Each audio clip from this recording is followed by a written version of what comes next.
Hello வணக்கம். ஒரு சின்ன ஸ்டோரி சொல்கிறேன். ஒரு சமயம் ஒரு பேச்சுலர் அவர் கல்யாணம் ஆகாமல் இருக்கும்போது அப்படி கிராஸ் ஆகி போகும்போது ஒரு பிச்சைக்காரன் பார்க்கும்போது ஒரு 20 ருபீஸ் கொடுத்துட்டு இருந்தார். அதுக்கப்புறமா அவர் கல்யாணம் ஆயிடுச்சு. அதுக்கப்புறமா போயிட்டே இருக்கும்போது 10 ரூபா கொடுக்க ஆரம்பிச்சிருக்காரு.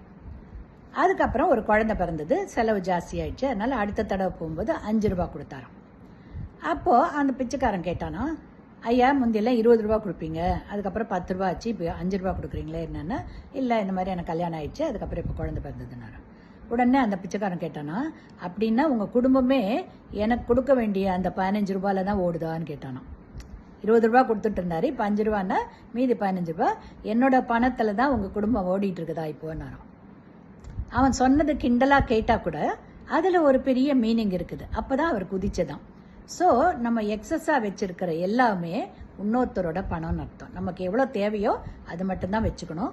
எக்ஸஸாக இருந்ததுனாக்க இன்னொருத்தருக்கு கொடுக்குற பணம் நம்மக்கிட்ட இருக்குன்னு அர்த்தம். ஸோ அந்த பிச்சைக்காரன்கிட்ட கொடுக்க வேண்டிய பணம் இவரோட தேவைக்கு யூஸ் பண்ணிக்கிட்டு இருக்காரு. அதனால் இன்னொருத்தரோட பணம் நம்ம யூஸ். அதே மாதிரி தான் ஒவ்வொரு பெரிய பணக்காரங்களும் அவங்க தேவைக்கு அதிகமாக சேர்த்தாங்கனாக்க அது ஏதோ ஒரு ஏழைக்கு சேர வேண்டிய பணம் இவங்க சேர்த்து வச்சுருக்காங்கன்னு அர்த்தம். அதனால் எவ்வளோ தேவையோ அதை மட்டும் நம்ம சேர்த்து வச்சுட்டா போதும். மீதி மற்றவங்களுக்கு தானமாவான்னு கொடுக்க ட்ரை பண்ணுங்கள். ஓகேங்களா?